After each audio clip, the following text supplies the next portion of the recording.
Back to the Toffee Blues, your source for all things Everton. I am Connor Williams, and we're back with a preview for the Everton Manchester City football match on Sunday at Goodison Park. Just my thoughts, my feelings going into it, how I think we'll fare, and even a predicted lineup for you from me. So first things first, how I feel about it. I think the crowd will be up for it. It is City. It is City. You can't not say, oh, it's City. Even after that Brighton win, you've still got to say it's City. Who are looking rampant. They always are this time of year. I know they've got the Champions League still to play for, and Real Madrid manages to keep them to a draw. And I do think Real Madrid personally, I think they do them at the Etihad. Don Carlo, I think he's just and Real Madrid in the Champions League. It's just I know the running joke is just vibes, but them in the Champions League is one of football's greatest romances. So yeah, I think City will have that in their back, in the foreground of their mind. But I still think they'll want to win the league. They just will. So there is that to be careful of. And also City have got enough depth. Their second team gives our first team good running. But that being said, I think the crowd will be up for it.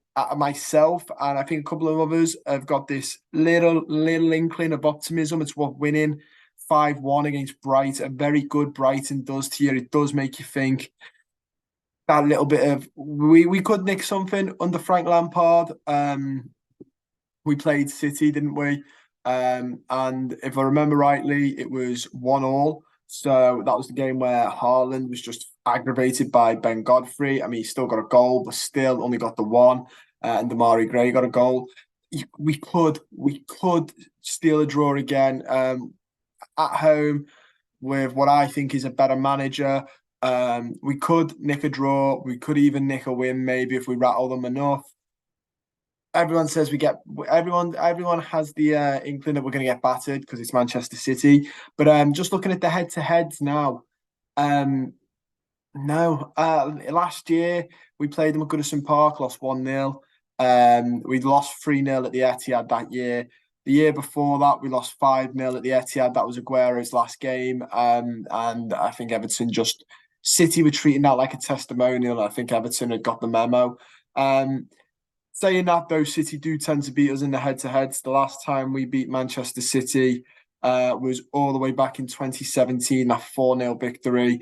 We all know the one. Tom Davis burst onto the scene. So it has been a while since we beat Man City because of who they are, what they are. They are gigantic. But there will be that level of optimism in supporters because we've had a good last game. So yeah, and that's you never know. You never know. I'm not going to sit here now and say we're going to beat them because that's a silly claim.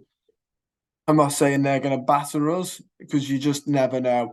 But I think that optimism will be carried by the fans into Goodison Park as well, which will make Goodison Park, I think, at its best and better. People say it's better, it's good when it's moody. There is a fine line of that, and I agree to an extent. It's good when it's moody at the ref and at the opposition.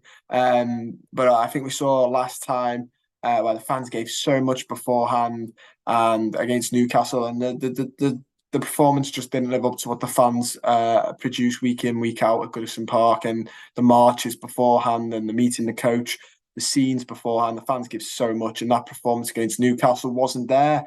So I think this time the fans will have a bit of optimism as well, which I think will make for it to be not a jovious occasion because we are where we are and we're not out of it yet. And there's no need to get the party out or start the pitch invasions or whatever.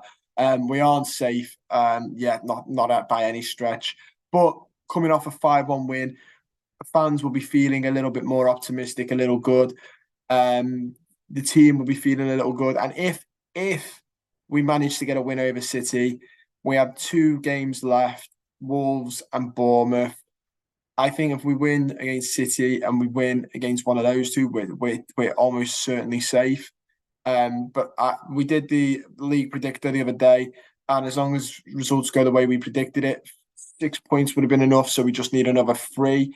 But that is dependent on other results. But if we get a win against City, and then beat one of the other two at mathematics and draw that other one or win both of them, we're definitely safe. If we win all three, we're 100% safe. If we win two of them, I think it puts us in a good stead. If we win one and draw the other two, I think that puts us in an okay stead. And if we just win one, mathematically, that means we could be safe. But you don't want to be doing that. You don't want to get one win and go, well, it's in God's hands now, because it's not. It's still in our hands.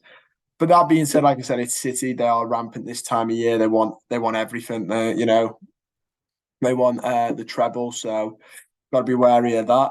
But like you said, 5-1 against Brighton. That'll do the team wonders. So who I think will play?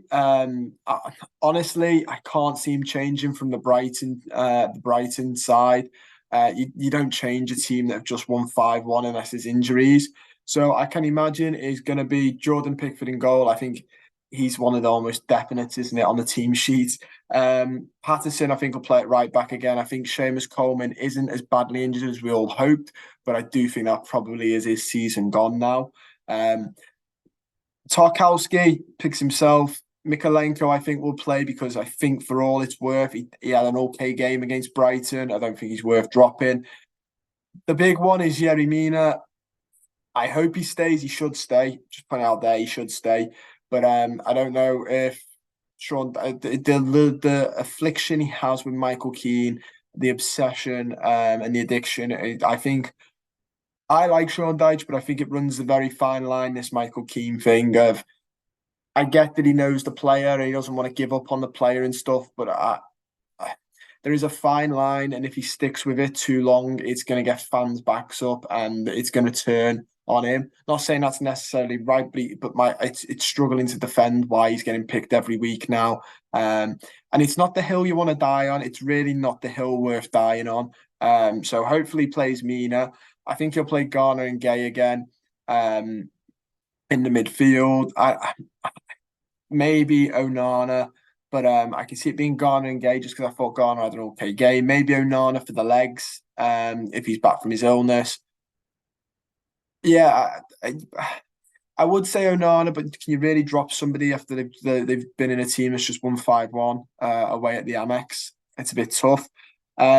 So Garner, Gay, Decore in the middle as that cam/third centre mid. Because again, had a fantastic game, undroppable there. Iwobi on the right, Dwight McNeil again, undroppable game. He'll be on the left, and Dominic Calvert-Lewin up front because who else are you going to stick there? He's our focal point and he got an assist.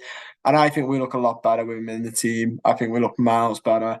So yeah, that'd be who I think he's going to go with. In terms of City, I'm not going to do a City lineup, but maybe they rotate because of their games. But you know what their lineup's going to be. It's going to be Haaland, De Bruyne, Bernardo Silva, all the major ones. And I'm not going to run through that. But I will just have a look at their fixtures now and get them up and see what they've got coming up. So they've got us on the 14th. Then they've got Real Madrid at the Etihad, 1-1 on aggregate. This is the problem with City being as good as they are. They have got some tough games coming up, and they can't really afford to let the pressure off. Like some years when they're miles ahead, they could let their foot off the gas, but with Arsenal breathing down their necks, they can't. They've got us on the 14th. They've got Real Madrid on the 17th. Then they've got Chelsea on the 21st, and then Brighton on the 24th. The games are coming a bit thick and fast, and then Brentford on the 28th. The games are coming thick and fast. That's the final game of the season. Then they've got Man City and maybe the Champions League final. I don't know. It'll be interesting to see what Pep does. He's as much as he is a magician and a wonderful football manager and a genius and a revolutionary in the sport, he is also very unpredictable. So that could play in City's minds. That might be worth bearing in mind. But overall, guys, I think the main it is, like I said, 3 more points mathematically, if results go our way, can save us. 6 points from our next 3 games would be, I'm almost like certain that should do. Again, results going our way. And you got to be looking at the likes of Bournemouth, Wolves, maybe those two. are more winnable games. Although Wolves are good at home, Bournemouth at home at last game of the season really got to be doing something there. And I don't want it to go to that ideally, but you know, it is needs musts, unfortunately. So if we lose on Sunday, we're definitely not down. I reiterated this the other day. We lose, we're not down. We win, we're not safe, but we're pretty close. And if we draw point to point, it doesn't mean we're safe, but it certainly helps. It's like a penny; they all add up. So yeah, that'd be my thoughts on it. I look forward to seeing what he does. I hope the lineup stays the same. I'll be really annoyed if anyone's Onana for Ghana, maybe I can live with that. But if I see Michael Keane on that team sheet, I am really, really, really not confident about our chances. I think Michael Keane just needs to go away from Everton and start a career somebody at some other football club and still have a good end to his career. Just think he's our weak link at the minute. Vardy exposed him. Yeah, but that's all we've got time for. Don't forget to like the video, subscribe to the channel if you're not already, and comment down below your thoughts on the Everton-Manchester City game. Let me know your scores. Look forward to reading them. See you soon.